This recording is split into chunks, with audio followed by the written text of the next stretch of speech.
अस्सलाम वालेकुम प्यारे बच्चों, कैसे आप सब। उम्मीद है कि आप सब खैरियत से होंगे। अल्लाह ताला से दुआ है कि आप सबको अपनी हिफाजत में रखें, आमीन। बहुत खुशी होती है कि जब आप लोगों को बहुत खुशी होती है जब आपको काम दिया जाता है तो आप बहुत अच्छे तरीके से पार्टिसिपेट करते हैं और हमें अपने टेस्ट जो है वो हल करके भेजते हैं। बहुत अच्छी बात है। अच्छे बच्चों को जो अच्छे बच्चे होते हैं वो बहुत ओबीडिएंट होते हैं, उन्हें पता होता है कि हमने अपना हर काम वक्त पे करना है। तो उसके अलावा एग्ज़ाम की तैयारी बहुत अच्छे तरीके से कीजिए ताकि कोई भी कमी बेशी रह ना जाए, क्योंकि ये आपका एनुअल एग्ज़ाम है और सब ने बहुत अच्छी पोजीशंस हासिल करनी है। ठीक है, चलें आज हम अपने आज के काम की तरफ बढ़ते हैं। देखते हैं कि आज हमने क्या पढ़ना है, किस चैप्टर की रिवीजन करनी है। हाँ जी, तो आज हमने सबक नंबर 6 से स्टार्ट करना है, क्यों ज़रूरी है। ठीक है, इसमें देखिए पढ़ने से पहले आए मज़ीद जाने के बाद ख़ास अल्फाज दिएंगे रीडिंग के ऊपर। रीडिंग को भी अच्छे से एक बार रीड आउट कर लेना है, उसके बाद पढ़ने के दौरान में सवालात हैं। उसके बाद नेक्स्ट आ जाइए सवाल नंबर 1, अहम अल्फाज। इन सारे अल्फाज के मानी अच्छे तरीके से याद होने चाहिए और अल्फाज की भी पहचान होनी चाहिए, कौन सा अल्फाज किस हरफ से स्टार्ट होता है, ताकि एग्ज़ाम के टाइम में जब आप लोगों को डिक्टेशन लिखवाई जाती है, इमला लिखवाई जाती है, तो आप कोई मुश्किल ना हो, अच्छे तरीके से आप कर सकें उसे। उसके बाद सवाल नंबर 2 है, मेरे करने के काम दुरुस्त जवाब के सामने सही और गलत के सामने गलत का निशान लगाएं। सवाल नंबर 3 है, सबक के मुताबिक दुरुस्त लफ्ज़ लिखकर खाली जगह पूर्ण कीजिए। उसके बाद सवालात आ जाते हैं कि ज़ेब्रा क्रॉसिंग किसे कहते हैं, ट्रैफिक की 3 बत्तियों के जलने बुझने का मतलब लिखें। फिर आ जाता है कानून नाफिज करने वाले अदारे कौन से हैं, हम कानून नाफिज करने वाले अदारों की मदद कैसे कर सकते हैं और कानून का एहतराम करने का क्या फ़ायदा है। ठीक है, आगे देखिए, आगे बढ़ते हैं। ये जो सारे निशान दिए गए हैं, इनकी निशानदेही करने के कौन सा निशान है और इसका क्या इस्तेमाल होता है, और इस निशान की खिलाफ वर्जी करने पे कानूनी कार्रवाई किस किस्म की जा सकती है। ठीक है, उसके बाद क्वाइस सीखें, फ़िलहाल है। ठीक है, फ़िलहाल की पहचान तो पता है कि किसी काम फ़िल के करने या होने का जो जिक्र है वह मौजूदा ज़माने में ज़ाहिर उसे फ़िलहाल कहते हैं।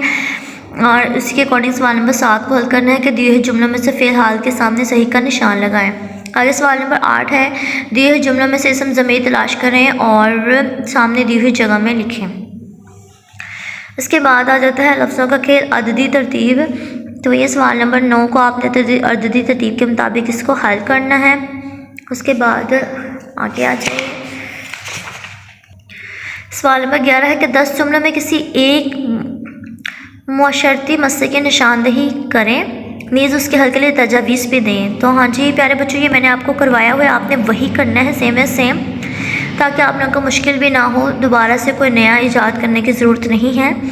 उसके बाद सवाल नंबर 12 है कि दी हुई तस्वीर गौर से देखें और चंद जुमलों में लिखकर बताएं कि इस हादसे की क्या वजूहात थी, नीज़ इस हादसे से कैसे बचा जा सकता था। तो ये पिक्चर बता रही है कि इसकी क्या वजूहात थी और किस तरीके से बचा जा सकता था, किसने कानून की खिलाफ वर्जी की और कौन सा जो इंसान था वो चाहता था कि मैं जल्दी घर पहुंच जाऊँ, जिसकी वजह से ये हादसा पेश आया। तो इसी के अकॉर्डिंग आपने इसको हल करना है। ठीक है, और बताना भी है। उसके बाद दूसरा चैप्टर है हमारा सवाल नंबर 7, सुबह की सैर, और सबक नंबर 7 सुबह की सैर। पढ़ने से पहले आए मज़ीद। इसके बाद नज़म को भी अच्छे से तैयार करना है, ख़ास अल्फाज पढ़ने के दौरान में उसकी अहम अल्फाज के मानी, और फिर जुमले कालिम आ जाते हैं, कालिम अलफ को कालिम बे से मिलाना है। नेक्स्ट आ जाता है नज़म के मुताबिक दूसरे अल्फाज देकर खाली जगह पूरी करें। फिर सवालात आ जाते हैं कि दिए हुए सवालों के जवाब लिखें, बाखुशबू से क्यों महका हुआ था, बीमारियों से कैसे बचा जा सकता है, नज़म में किन किन फलों का जिक्र आया है, सुबह सवेरे उठने के क्या फ़ायदे हैं, और आपको नज़म का कौन सा शेर पसंद आया, क्यों। ठीक है, फिर नीचे पैराग्राफ दिया गया, पैराग्राफ को पढ़ना है, इसके सवालात यहाँ मौजूद हैं और उन सवालात के जवाब देने हैं। ये बहुत ही आसान काम है, बस पैराग्राफ पढ़ने की देर है, सारे सवालात के जवाब खुद ही आ जाते हैं। फिर वाह जमा आ गया, तो सवाल नंबर 7 को आपने वाह जमा के अकॉर्डिंग हल कर देना है। फिर आ जाता है सवाल नंबर 8 के दिए हुए अल्फाज में मुतरादिस अल्फाज चुनकर जोड़ियों की सूरत में लिखें। ठीक है, हाँ मेरी बुक पे लिखा भी हुआ है, वैसे आपकी बुक पे भी मैंने सेम ऐसे ही करवाया हुआ है, तो आपने वैसे याद करना है।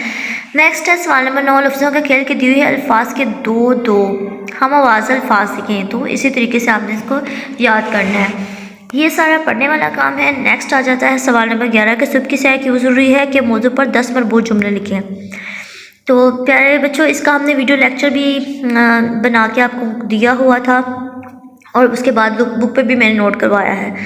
नेक्स्ट है कि क्या आपने कभी किसी बाग की सैर की है, वहाँ जाकर आपको कैसा लगा, आपने क्या क्या देखा, चंद जुमला में लिख कर बताएं।